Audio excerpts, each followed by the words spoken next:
அவசியம் இல்லை. நம்ம பார்த்து தேவ சமூகத்தில் வர வேண்டும் என்று எபிரேயரில் நம்ம 10 பார்க்க முடியுது. அப்போ பார்க்கும்போது எல்லாவற்றையும் நம்ம ஒரு நேரத்தில் நம்ம சோர்ந்து போகிறோம். மனுஷனை பார்த்தோம்னா சோர்ந்து தான் போயிடும் இல்லைங்களா? வரேன்னு சொல்லுவாங்க, வரமாட்டாங்க, கொடுக்குறேன்னு சொல்லுவாங்க, கொடுக்க மாட்டாங்க, என்ன இருக்குதுன்னுவாங்க, இல்லைன்னுவாங்க. இப்படி எல்லாம் மனுஷன் செய்யறாங்க. இயேசு கூட நான் உம்மோடு கூடவே என்ன பண்றேன்னா, லூக்கா 17:32 ஒரு வாட்டி வாசிக்கலாம் பாருங்க. நீங்க எவ்வளவு ஜாகிரதையா இருக்குன்னு அங்க ஒரு வார்த்தை சொல்றாரு, அதை படிக்கலாம்.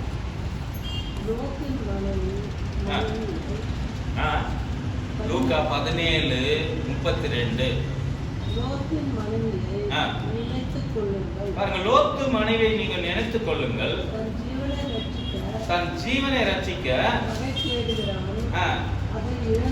பாருங்க, ஜீவனை ரட்சிக்கிறதுக்காக தேடுகிறவன் அதை இழந்து போகிறான். இந்த உலகத்துல எது இழந்துன்னு நம்ம தெரிஞ்சுக்கணும். எது இழந்து போக கூடாதுன்னு தெரிஞ்சுக்கணும். எது தேடினா இழந்து போக மாட்டோம் இல்லைங்களா? நம்ம கிறிஸ்துவை நம்ம எதுக்காகனா நம்ம தேடி வரோம்னா அவரை நமக்கு கொடுக்குறாருன்றதுக்காக இல்லைங்க. அவரு நமக்கு நன்மை செய்யறாருன்றதுக்காக ஒண்ணும் இல்லை. அவர் நம்மை படைச்சிருக்கிறாரு. அந்த படைப்புக்காகவே அவர் நம்மை உருவாக்கி இதுவரைக்கும் காப்பாத்தினார் என்ற அந்த உணர்வு, அந்த அந்த மனசு, அது அவன் தாவிது நம்ம 38:1 பார்க்கும்போது, என் முழு உள்ளத்தோடு நான் என்ன பண்ணுவேன், நான் அவரை துதிப்பேன், அவர் சமூகத்தில் இருப்பேன் என்று சொல்ற மாதிரி நாம் கூட இருக்க வேண்டியதாக இருக்கிறது. காரணம் எல்லாமே தேவன் தான். எல்லா மனுஷன் நம்ம சிந்திக்கு பார்க்கும்போது எதையுமே நமக்காக நம்ம சிந்திக்கூடாது. கொலோசியர் ஒரு வார்த்தை பாருங்க, 3ஆம் அதிகாரத்துல, நீங்கள் எது செய்தாலும் மனுஷனுக்கு என்று செய்யாத கர்த்தருக்கு என்று செய்யுங்கன்னு இருக்கும் பாருங்க. அந்த ஒரு வார்த்தை எடுக்கலாம் பாருங்க. கொலோசியர் 3 எடுத்துக்கலாம்.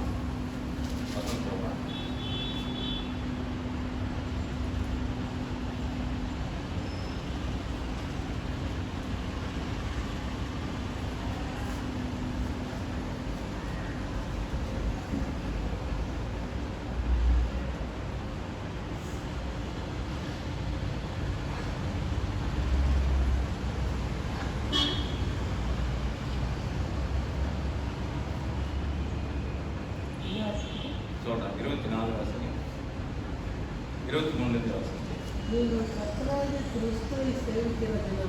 நீங்கள் கர்த்தராகிய கிறிஸ்துவை சேவிக்கிறதுனால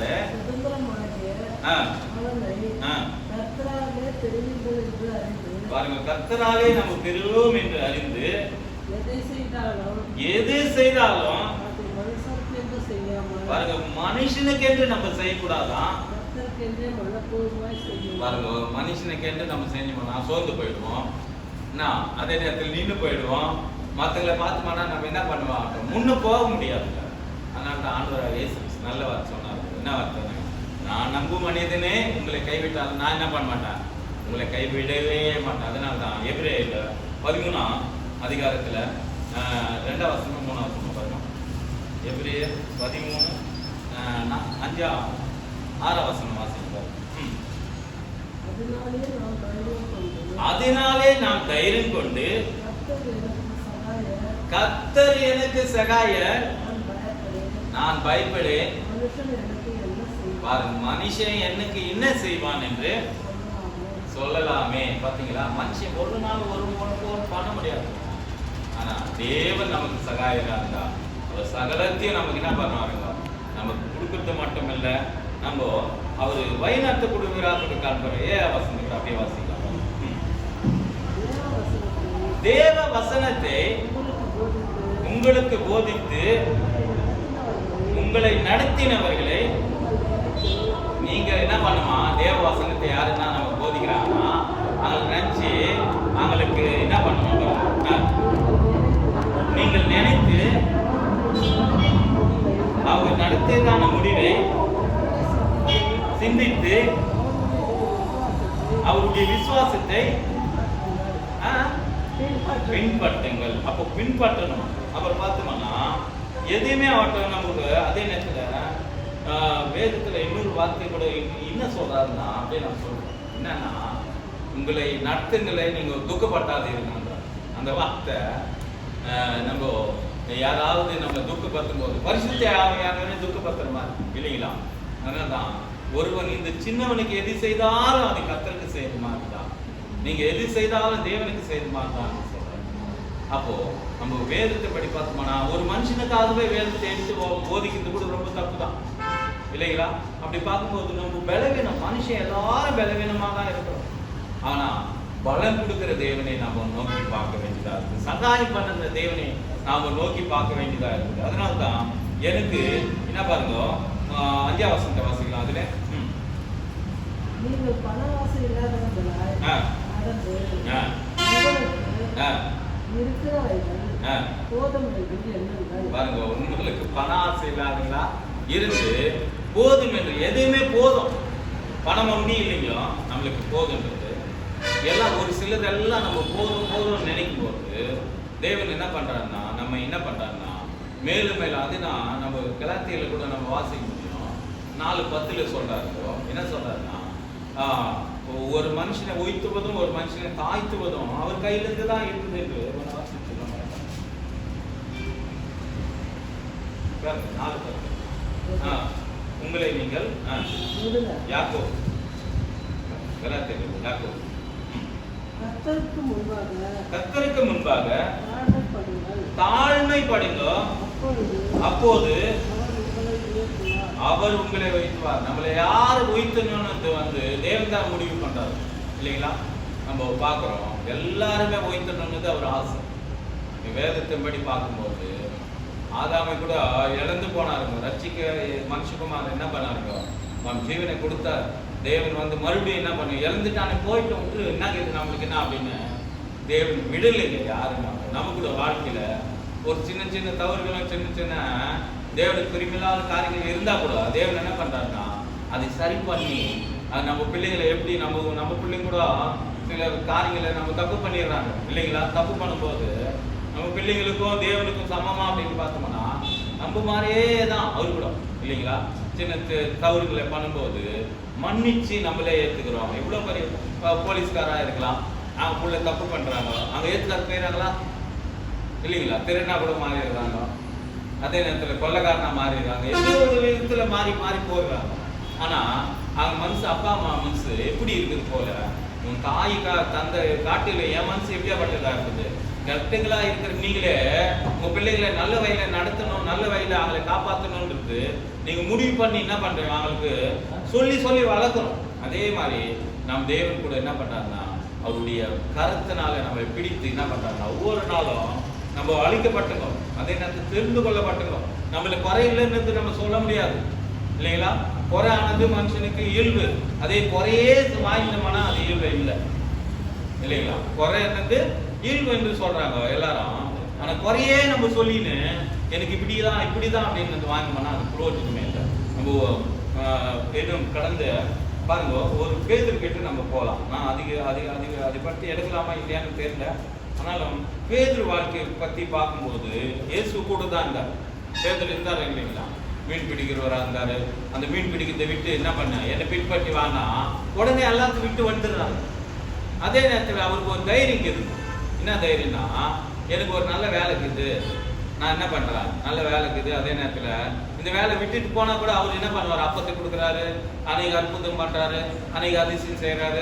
அவருக்கு என்ன நான் வாங்கும்போது எனக்குன்னு ஒரு ஸ்தானத்தை கொடுப்பாரு. பேதுரு வாழ்க்கையை பார்க்கும்போது எத்தனை விதத்தில் அவர் என்ன பண்ணுறாருன்னா தேவனை எங்கே பார்த்தாலும் சோதிக்கிறவராக கூட காணப்படுகிறாரு.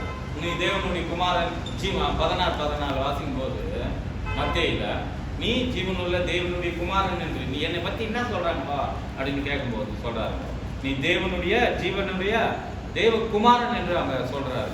அவ சொல்லும்போது அவர் எவ்வளவுதான் தெரிஞ்சுக்கினாரு. ஆனா கடைசி வரைக்கும் சீசர்கள் என்ன பார்த்தோம்னா எந்த சீசனுமே நிக்கல. இவரு நிக்கிறாரு, நின்று கூட ஆனா மறுதளிக்கிறவராக காணப்படுகிறார். பார்க்கலாமா அந்த ஒரு இதை பார்க்கலாம், ஒரு கொஞ்ச நேரம் அதை நம்ம பார்க்கலாம். வாசிக்கலாம் 26ஆம் அதிகாரத்தில் மத்தேயு 26 கொஞ்சம் வசனங்களை நம்ம வாசிக்கலாம். பாருங்க, எடுக்கலாம். அதுலேருந்து ஒரு எங்கேருந்து நம்ம பார்க்கலாம்னா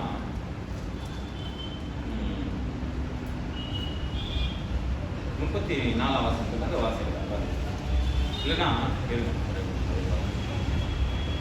31 வாசிக்கலாம். அப்போது இயேசு அவர்களை நோக்கி மேய்ப்பனை வெட்டுவேன்.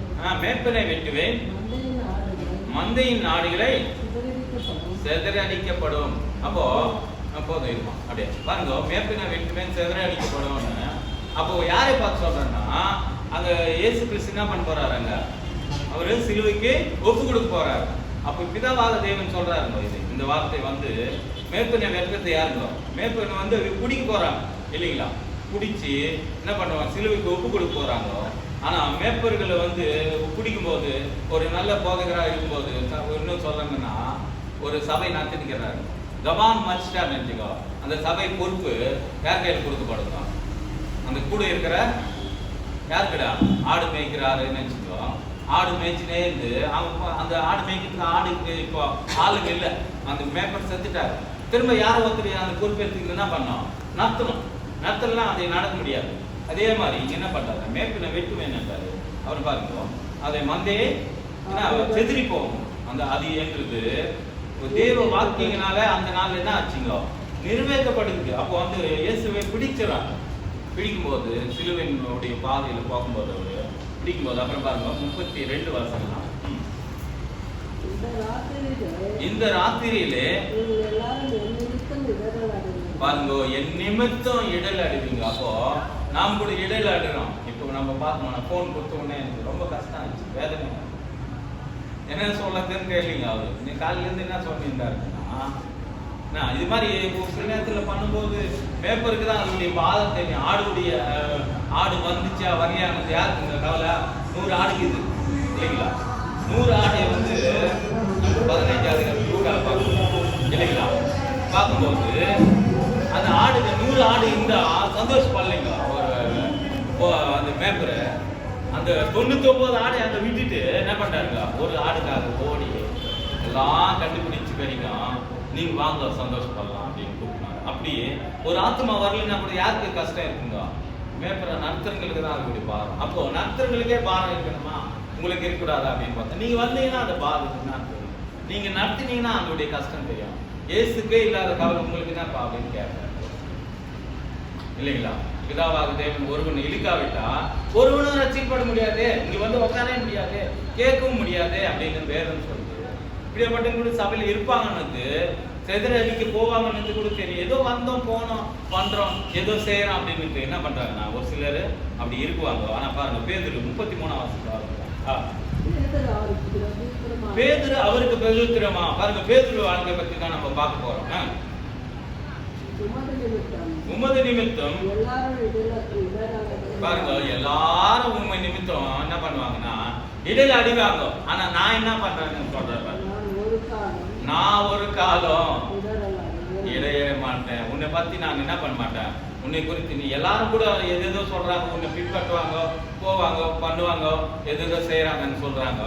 ஆனா நான் ஒரு நாளும் ஒருபோதும் நான் மட்டும் என்ன பண்ண மாட்டேன், உன்னை இடல் அடியாதபடி உன்னை நான் காப்பேன்னா அதுக்கு இயேசு சொல்ற வார்த்தை பார்க்கலாம்.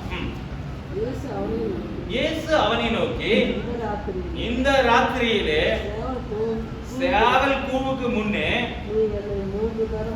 பாருங்க என்னை என்ன பண்ண போற, 3 வாட்டி என்னை தெரியாதுன்னு சொல்லிட்டு போற அப்படின்னு சொன்ன உடனே இங்க ஒரு சம்பவம் நடக்கும் இல்லைங்களா. இயேசு சொல்லிட்டாரு இடல, எத்தனை பேர் இடல அடிவாங்க. நம்ம கூட சொல்றோம் அங்க போனா போலாம் நான் போவான்னு சொல்றோம். நம்ம கூட ஒரு பொறுப்பு எடுக்கிறோம் இல்லைங்களா. நம்ம கூட ஒரு தீர்மானம் எடுத்து தான் வரோம் இல்லைங்களா. எல்லாரும் ஒரு தீர்மானம் தான்.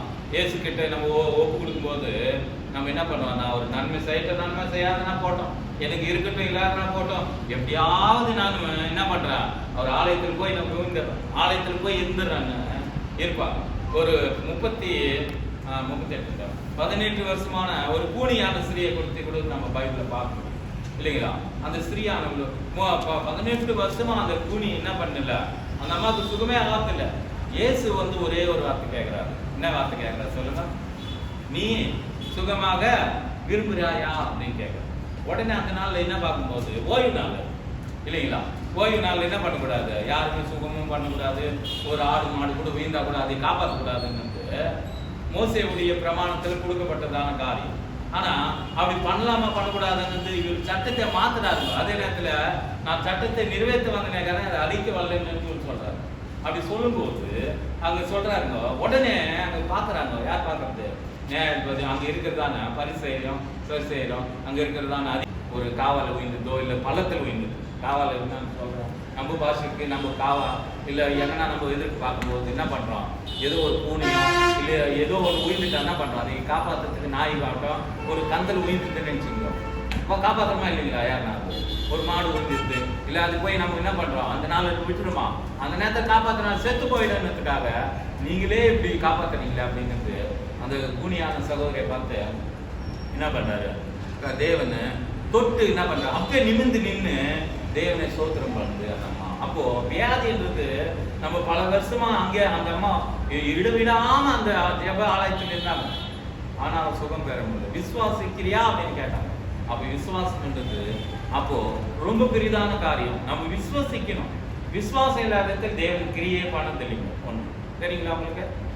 அதனால தான் நம்ம வாசிக்கும் போது என்ன சொல்றாருன்னா, விசுவசிக்கிறவனுக்கு 11ஆம் அதிகாரத்தில் பார்ப்போம், மார்க்கு 11 ஒரு வசனத்தை நம்ம வாசிக்கலாம்.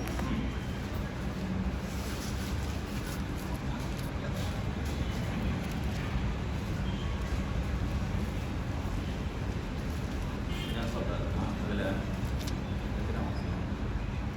நீ விசுவசித்தா ஒரு 12 வசனம் சந்தேகப்படாமல் 22 வாசிங்க.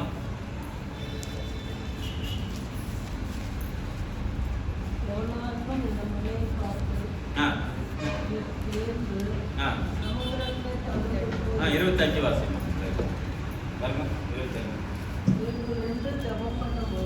நீங்க நின்று 24 ஆதலால் நீங்கள் ஜெபம் பண்ணும்போது நீங்கள் எவைகளை கேட்டுக்கொண்டீங்களோ அதை பெற்றுக்கொண்டோம் என்று விசுவாசிக்கணுமா. நம்ம எது கேட்கிறோமோ அதை என்ன பண்ணணும்னா நம்ம பெற்றுக்கொண்டோம், தேவன் சமூகத்தில் வந்தோம், இன்னைக்கு நான் இதை பெற்றுக்கொண்டோம் என்று நம்பணும். அதை நம்பும் போது அப்படியே நமக்கு என்ன ஆகுதான் உண்டாகுது என்று சொல்றாரு. 25 வாசிக்கும் வாசிக்கும் 25. நீங்கள் நின்று ஜெபம் பண்ணும்போது ஒருவர் பேரில் ஒருவருக்கு யாதாவது குறை இருக்குமானால் உங்க பரலோகத்தில் இருக்கிற பரம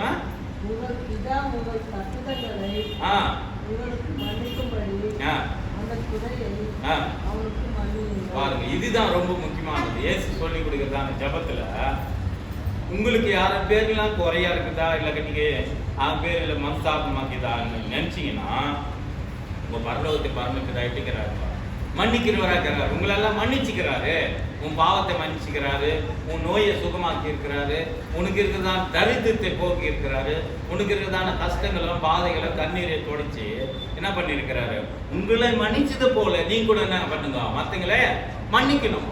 அப்போ மன்னிக்கிறதுன்னு பெரிய விஷயம் இல்லைங்களா? எவ்வளவுதான் இருந்தாலும் என்ன எவ்வளவுதான் மன்னிக்கணும்னா முடிய வரைக்கும் நம்ம மன்னிக்கணும். ஒரு வாட்டியா 2 வாட்டியா நம்ம பார்த்தோம்னா எத்தனை வாட்டி மன்னிக்கலாம் சரிங்களா? 70 முறை. 70 முறைன்னா இன்னும் 70 முறைன்னா 400 எவ்வளோ நாள் 490 490 முறை என்ன பண்ண உன் சகோதரனே மன்னியும் அப்படின்னு சொல்றாரு. அப்போ மன்னிக்கிறதுன்றது சிலுவையில் கூட நம்ம பார்க்கணும். முதல்ல போன வாரத்தில் அதுக்கு முன்ன வாரத்தில் நம்ம பார்க்கும்போது சிலுவையில் என்ன பண்ணாங்க, எல்லாம் அவருக்கு முன்னே எதிர் குத்துறாங்க, பேசுறாங்க, காரி துப்புறாங்க, முழு கிரீட வைக்கிறாங்க. இவர் தேவகுமாரனா இருந்து தேவ தூஷணம் பண்றாரு, இவர் தேவனுடைய குமாரன் என்று சொல்றாரு என்று அவர் மேல தப்புதங்கள் போடுறாங்க. அப்போ போடும்போது கூட அவர் என்ன பண்றாங்க, பொறுமையா நீ தேவகுமாரன் நான் கேட்கிறாங்க. அவர் வாயிலிருந்து வர வைக்கிறது பாருங்க, எந்த குறையும் கண்டுபிடிக்க முடியல அவனால. என்ன பண்ணல அந்த இந்த அதிகாரத்திலே நீங்க பாருங்க, 26 அதிகாரத்திலே நீங்க படிச்சு பார்த்தீங்கன்னா மற்ற நீ தேவகுமாரனா அப்படின்னு கேட்கும்போது ஆமா நீ சொல்லும்படி நான் தேவகுமாரன் தான்ன்றாரு.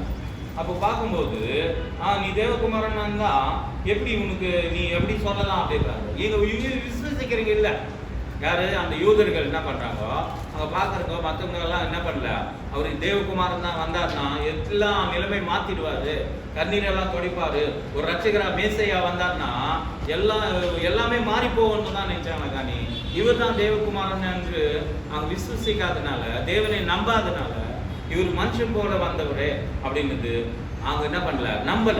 அந்த நம்பிக்கை தான் வாழ்க்கை என்ன பண்ணல, அவங்கள மாற்ற முடியல. அப்போ பார்க்கும்போது இவர் வாழ்க்கையில் என்ன பார்த்து எத்தனை விதமான அற்புதம் பண்ணின்னு வராரு. சத்தங்களை ஏற்பறாரு. அதே நேரத்தில் யோனாஸ் கூட கேட்குறாரு, இவர் காலு செருப்பை கூட நான் என்ன பண்ண முடியாது, வாரிகளை கூட அவுகத்து கூட எனக்கு தகுதி இல்லை, அவர் உயர வேண்டியதாக இருக்குது, நான் காய வேண்டியதாக இருக்குது என்று 3ஆம் அதிகாரத்தில் 15ஆம் வசனத்தில் கூட சொல்லப்படுகிறதான வசனத்தை கூட நம்ம பார்க்கணும். எப்பவுமே அவர் உயர்ந்ததான் இருக்கிறார். அவர் எப்பவுமே அதுக்குன்னு சொல்லுவாருங்க, இவர் என் நேசகுமாரன், இவர் வார்த்தைக்கு நீங்க என்ன பண்ணுங்க, செவி கொடுங்கன்னு இருக்கும். அப்ப நம்ம செவி கொடுக்கும் போதுதான் நம்ம பிழைக்கப்படுறதா இருக்கும். ஒருவனும் கெட்டு போக கூடாதுன்றதுதான் அவருடைய விருப்பம். அதனால தான் என்ன பண்ணாருன்னா, இந்த பேதுருவை பார்த்து கூட என்ன பண்றாருன்னா, அவர் சொல்றாரு, இடல் அடி மாட்டேன்ப்பா, நான் எல்லாரும் மாதிரி இல்லை அப்படின்றாரு. அவரே வாயில கொடுத்து வாயை மாட்டிக்கிறாரு. நாம் கூட என்ன பண்றோம், ஒரு சில நேரத்துல நான் யாரு போல இல்லப்பா. ஒரு 2 பேர் ஜெபம் பண்ணதுக்கு போனாங்க இல்லைங்களா, யாரு பரிசேய ஆயக்காரன் போய் ஜெபம் பண்ணும்போது, நான் வார்த்தையில இத்தனை நாள் ஜெபம் பண்ணேன் அப்படின்னு தொடர்ந்து அவர் சொல்லினே வருவாரு. ஆனா இவனை போல இல்லை, அவனை போல இல்லைன்னா, இவனும் பாவியான, நான் பாவியா, என் மேல என்ன பண்ணுங்க, கிருபையா என் மேல தயவு காட்டுங்க அப்படின்னு கண்ணு கூட மேல தூக்கி என்னை பார்க்கறதுக்கு எனக்கு தகுதி இல்லப்பா கேட்டு. அப்போ இவன் மேல தேவனுடைய கிருபை இருந்துதான் நம்ம வேதத்துல பார்க்க முடியும். இப்ப பாருங்க, இவருடைய வாழ்க்கையில் நம்ம பார்க்கலாம். இவரு என்ன பண்றாருன்னா 35ஆம் வசனத்தை வாசிக்கலாம். அதுக்கு பேதுரு, உம்மோடு கூட ஒண்ணுன்னா நான் மறிக்கிறதுக்கு மரணம் வந்து பெரிய விஷயமா கேட்கலாம். பாருங்க, ஒரு வாட்டி யோசிக்கலாம். நம்ம மரணம் யாருக்குமே பயம் இல்லைங்களா, செத்து போறோம்னா பயம். எதுக்காக நம்மளை காப்பாத்திக்கணுங்க, ஒரு யோசனை பண்ணா எதுக்காக நம்மளை காப்பாத்திக்கணும்? இந்த உயிர் எப்படி காப்பாற்றணும்னு உனக்கு தெரியுமா, எனக்கு தெரியுமா? அது உயிர் கொடுத்த தேவன் தான் நம்மளை காப்பாற்றுறதுக்கு என்ன பண்ணியிருக்கிறாருன்னா, அதுக்குள்ள நம்மளை வச்சிருக்கிறாரு. உயிர் எதில் இருக்குதுங்க, நம்மளுக்கு பார்த்துருக்கிறோம் எத்தனை வாட்டி. உயிர் எதில் இருக்குதுங்க, எதில் இருக்குதுங்க உயிர்? ரத்தத்தில் தாங்க இது. அந்த ரத்தம் மொத்தமே போயிடுச்சுன்னா உயிர் போயிடும். இயேசுவை கூட குத்தும் போது விழாயில குத்துறாங்க, தண்ணியும் ரத்தமும் வந்தது. என்ன அவர் என்ன பண்றாருன்னா, ஜீவனை என்ன பண்றாரு நமக்காக, எல்லாருக்காக. ஒரு மனுஷன் எதுனா பண்ணலாம், ஆனா ஜீவனை கொடுக்கறத விட பெருசா எதுவுமே இல்லை இல்லைங்களா. நம்ம ஆண்டவராக இயேசு கிறிஸ்து அப்படிதான் பண்ணி முடிச்சார். அதனாலதான் நம்ம இந்த நாள் கூட அவர் மரித்த நாள் ஆகட்டும், அவர் உயிர்த்த நாளே நம்ம அதிகமா நம்ம பிரஸ்தாபம் பண்றோம்னா காரணம் அவர் உயிர்த்த நாள் தான் நம்ம இந்த வார்த்தைகளை பேசுறோம். அது ஜீவனுள்ள வார்த்தை. எல்லாரும் போல அவர் மனுஷிட்டாரு, இனி ஏந்து வரமாட்டாரு நம்ம பார்த்தோம்னா. மரியா கூட கேட்கறோம், அங்க என்னது ஆண்டவருடைய சரீரம் இங்க இல்லையா அப்படின்னு தேடி ஓடி வருத்தணும் இல்லைங்களா. பார்க்கும்போது தேடி வரும்போது அங்க இல்லாத போது காலையில பேருக்கிட்டு போய் மறுபடியும் போதும். அங்க தோட்டக்காரர் ஒருத்தர் இருக்கிறாரு. தோட்டக்காரர் யாருங்க, அவரே தான் இருக்கிறாருங்க. ஆனால் கண்கள் திறக்கிறதுனால என்ன பண்ணல, அந்த அம்மாவுக்கு தெரியல. ஆனாலும் கூட என்ன பண்றாங்கன்னா கண்கள், அப்போ அதனால்தான் கண்கள் நமக்கு எப்பவுமே எந்த கண்ணு திறக்கணும், ஆவிக்குரிய கண்கள் திறக்கணும். ஆவிக்குரியனா ஆவிக்குரியவர்கள் எல்லாத்தையும் நிதானித்து யோசிப்பாங்க, நிதானித்து சிந்திப்பாங்க. ஏன்னா தேவனுக்கு சொல்லிக்கிறாரா, அப்படி சொல்லிக்கிறாரா என்பது சிந்திக்க. இவர் பாருங்க, ஒரு வாழ்க்கையில பார்க்கும்போது என்ன பண்றாருன்னா பாருங்க, வாசிக்கலாம் கீழே மறுபடியும். உன்னை நான் என்ன பண்ண மாட்டேன், உயிரே ஒண்ணு நான் உனக்காக கொடுக்குறேன்னு சொன்னார். இது கூட பெருசு எதனா கேதுங்களா, ரொம்ப சந்தோஷப்பட்டு இருப்பாரா இல்லைங்களா.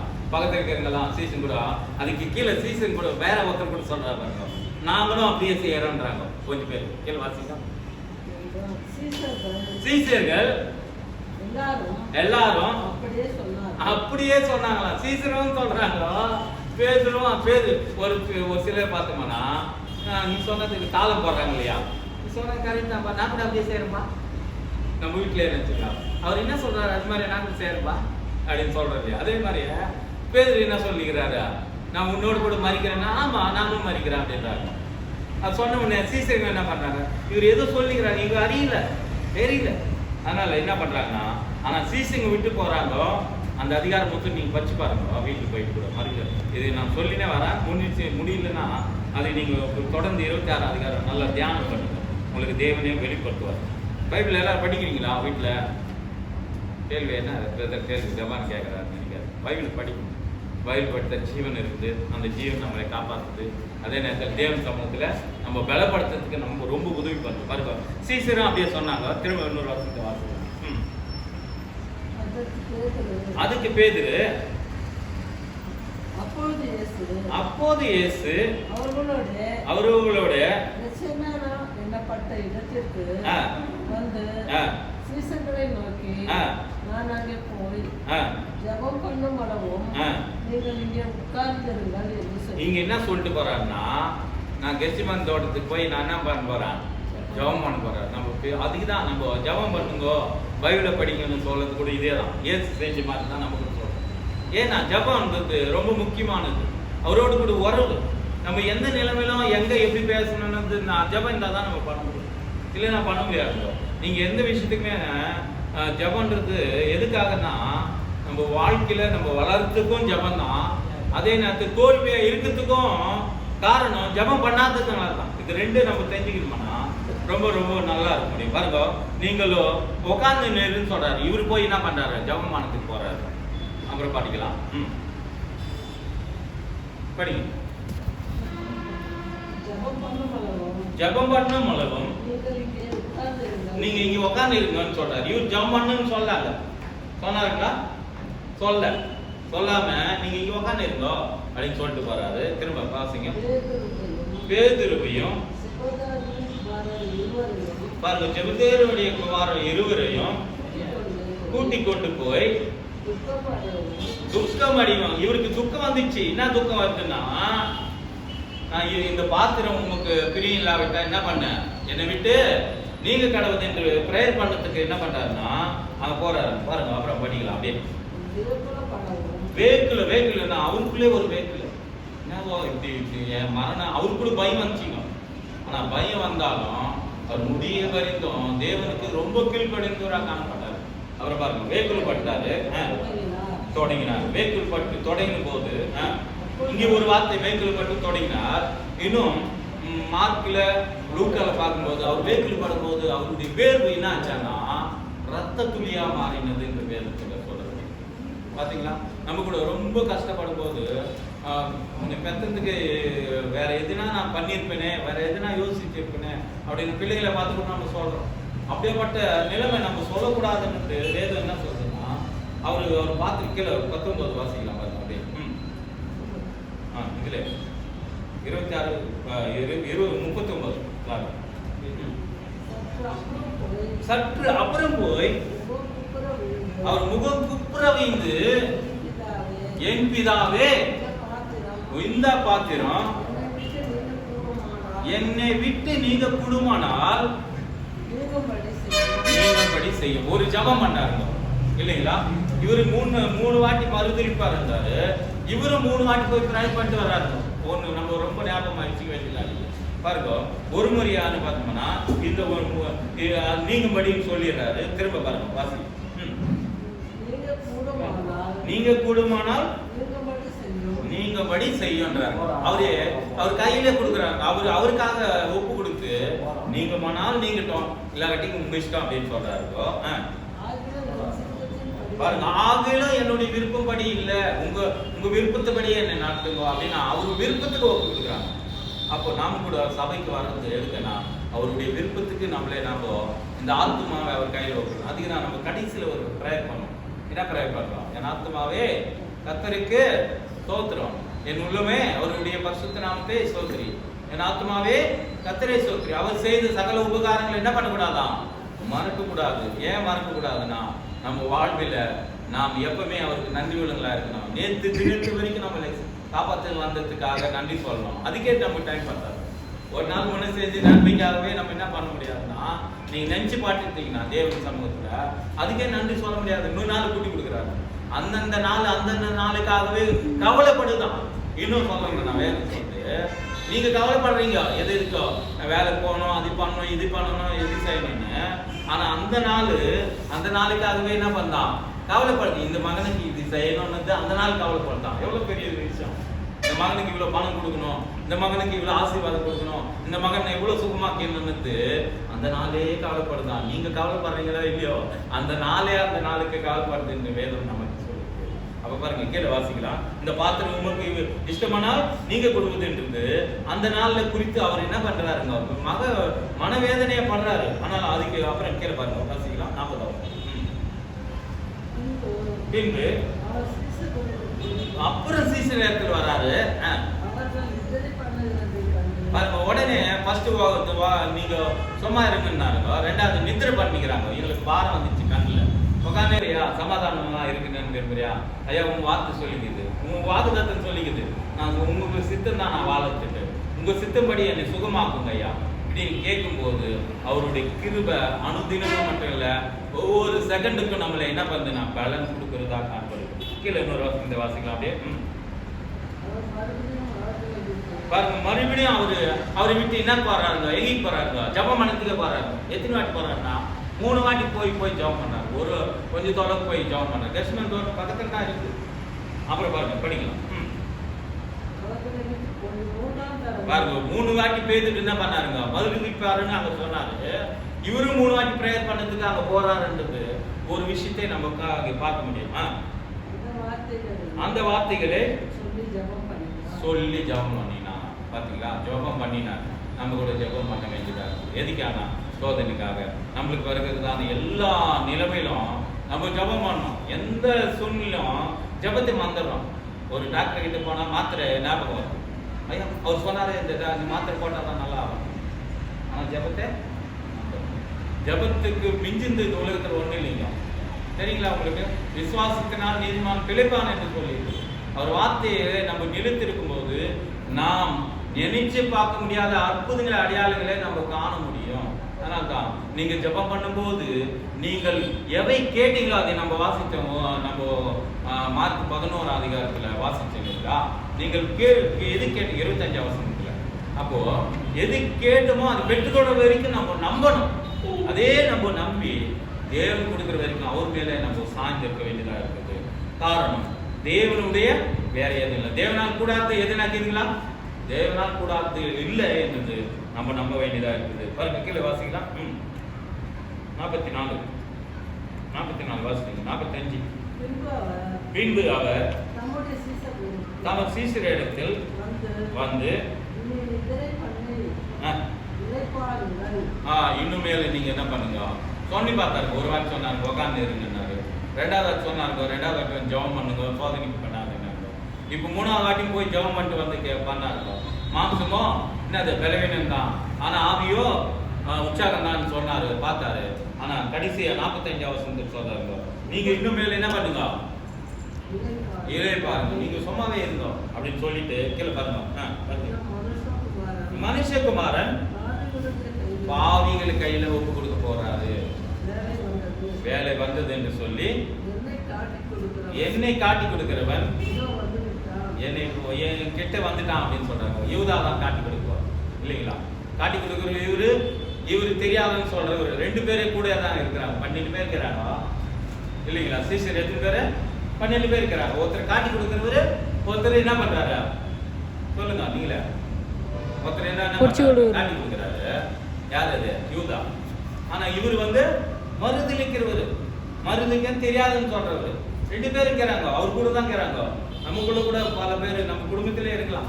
நம்ம காட்டியும் கொடுக்கலாம், அதே நேரத்துல வெறுக்குங்களா இருக்கலாம், இல்ல நேசிக்காம நம்ம மேலே குறை சொல்லுங்களா கூட இருக்கலாம். அதனால ஒன்றும் நம்ம கவலைப்பட வேண்டியதில்லை. ஏன்னா குடும்பம் போது எல்லாரும் இருக்கலாம். ஆனா இருக்கும்போது நம்ம மனசு புரிஞ்சு நடந்துக்கலையா கவலைப்படலாம். ஆனா மனசு புரிஞ்சு நடக்கிறது தேவனை தவிர நான் வேற யாருமே இல்லைன்றது நம்ம உறுதியா நம்ம தெரிஞ்சுக்கலாம். 47 வசனத்தை வாசிக்கலாம். அவர் இப்படிப்பட்ட இப்படி பேசுகையில் 12 ஒருவன் வந்து ஒருவனாகிய யூதாஸ் வந்தான். பாத்துங்க, உடனே இவன் வந்து நிக்கிறான். பாத்தீங்களா? உடனே வந்து நின்று என்ன பண்றா பாருங்க. கீழே வாசிக்கலாம். அவனோடு கூட பிரதான ஆசாரிகளும் ஜனத்தின் மூப்பர் வராங்க பாருங்க. பிரதான ஆசிரியம் ஜனத்தின் மூப்பர்களும் அங்க இருக்கிறாங்க. திரளான ஜனங்களும் எல்லாருமே கூப்பிட்டு வந்துடலாம். பட்டைகளையும் தடிகளும் இவரு எத்தனையோ நாள் தேவாலயத்தில் இருக்கிறாங்க. அப்பெல்லாம் வரல, இவரை பத்தி எதுவுமே யாருமே குடிக்க முடியல. ஆனா உப்பு கொடுக்கணும்னு பாருங்க, உங்களுக்கு சித்தமானால் இந்த பாத்திரம் என்னை விட்டு நீங்க கடவுள் என்று சொன்னது போல அவருக்கு சித்தம் இல்லை. அதனால என் தேவனே ஏன் கைவிட்டீங்கன்னு என்று நம்ம சங்கீதம் 22 வாசிக்க முடியும். அதே 3ஆம் வசனத்தை ஒரு வாட்டி வாசிக்கலாம் பாருங்க. சங்கீதம் 22 3ஆம் வசனத்தை ஒரு வாட்டி வாசிக்கலாம்.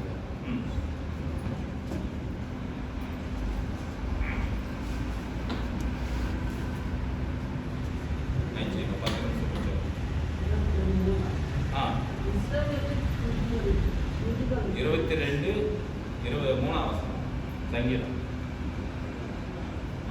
இஸ்ரவேலுக்குள்ள துதிகளுக்குள் வாசமா இருக்கிற தேவனே பரிசுத்தர். அவருதான் பரிசுத்தம் உள்ள தேவன். அவர் பார்க்கலாம், இங்கே பார்க்கலாம், அவரு பரிசுத்தம் உள்ள தேவன் என்று நம்ம பார்க்க முடியும். இவரு 48ஆம் வசனத்தை வாசிக்கலாம். பாருங்க, இவருக்கு ஒரு முன்னே போய் அந்த பிரதானியோடும் அந்த இருக்கதான வேத பாரகரும் அதே நேரத்தில் ஜனங்களோடு கூட இவர் என்ன பண்ணியிருக்கிறாரு, காட்டி கொடுக்க போறேன் அப்படின்னு சொல்லிட்டு அவர் இட்டு வந்துக்கிறாரு அவர் கூடவே. அப்பதான் என்ன பண்றாருன்னா பாருங்க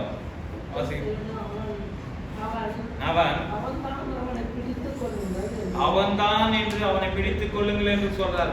உடனே பாருங்க, உனக்கு முன்னே சொல்லியிருந்தான் அரியா இப்படியாப்பட்டவரு, நான் இப்படி பண்றேன், இப்படி போய் நான் சொல்றேன், அப்ப போய் என்ன பண்ணுங்க அவரை பிடித்துக் கொள்ளுங்கன்னு சொல்லும் போது அப்ப பாருங்க உடனே ஒரு நல்ல வார்த்தை சொல்றான் பாருங்க. அவன் வாசிமா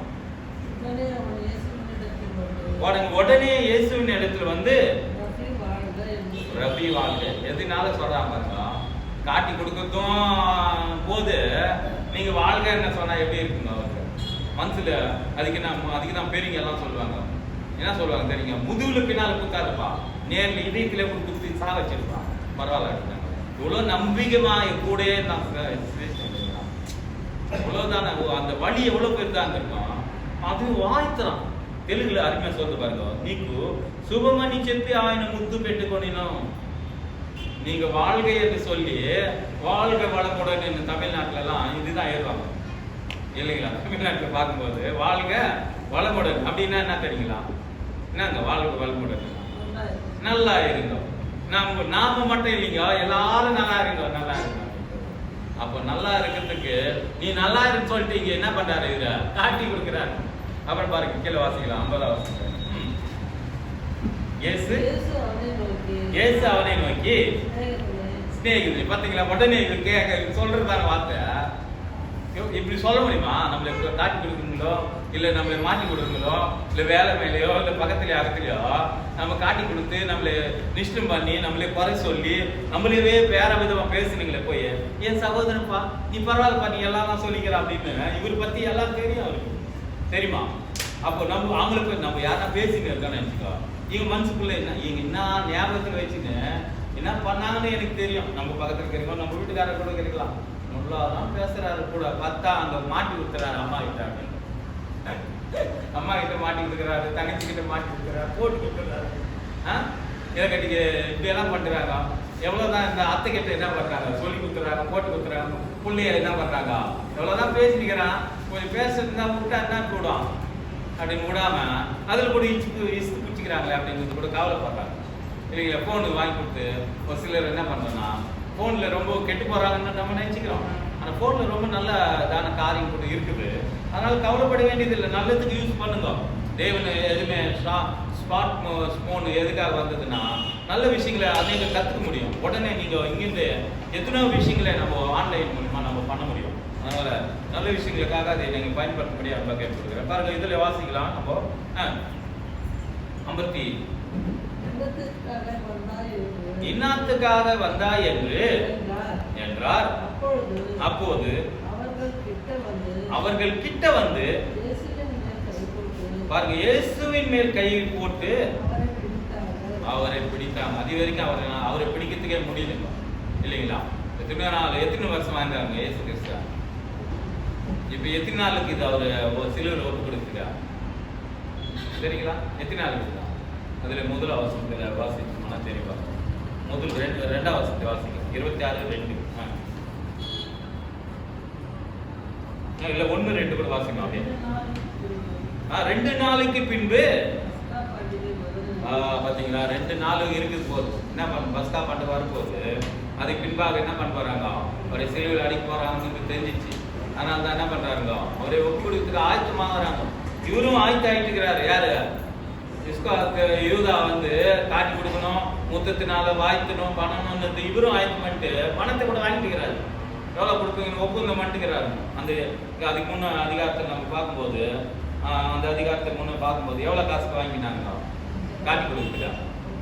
30 வெள்ளி காசு இல்லைங்களா? நம்ம போன வாரத்தை கூட வெள்ளிக்கிழமை கூட ஒரு பிரேயர் நடக்கும்போது நம்ம வெள்ளிக்கிழமை கூட பார்த்தோம். ஒரு ஸ்ரீயாமல் வந்து இந்த அதிகாரத்தில் தான் அது கூட இருக்கு. பார்க்கும்போது இதில் மேலே கொஞ்சம் வசனங்களை நம்ம பார்க்கும்போது முதலிருந்து இதில் நம்ம பார்க்கும்போது ஸ்ரீயானவர் வந்து என்ன பண்ணுறாருன்னா, பருமீன் தைலத்தை எடுத்துன்னு வந்து இயேசுவின் தலைமையில் என்ன பண்ணுறாங்க, ஊற்றி கூந்தல் நாள் என்ன பண்ணுறாங்க, தொடிக்கிறாங்க அந்த வாசனைக்காக. அப்போ நாம் கூட ஒரு வாசனை இருந்தால் நல்லா இருக்கும். ஆனால் அந்த வாசனை கப்பையாக இருந்தால் யாருமே நேசிக்கணும். பார்த்துல நல்ல துணி போடல, நான் வேறு முத்த வாசனை தான் யாரும் சகிக்க முடியும் சொல்லுங்க. அப்படி நாம் கூட வாசனை கொடுக்குறீங்களா இருக்கும். நம்ம கிறிஸ்துக்குள்ள என்ன பண்ணோம், மறுமையில தாயலத்தில் போல நீங்கள் நற்கந்தம் உள்ளங்களா இருங்கோ, நீங்க வாசனை உள்ளங்களா இருங்கோன்ற. அப்போ கீழே வாசிக்கலாம். இதுல மறுபடியும் இயேசு அவரை நோக்கி சிநேகிதனே சொல்லிட்டு வாசிச்சுமா. அப்போது இயேசுவோடு இருந்தவர்களை ஒருவன் கை நீட்டி பட்டயத்தை வீதி உருவி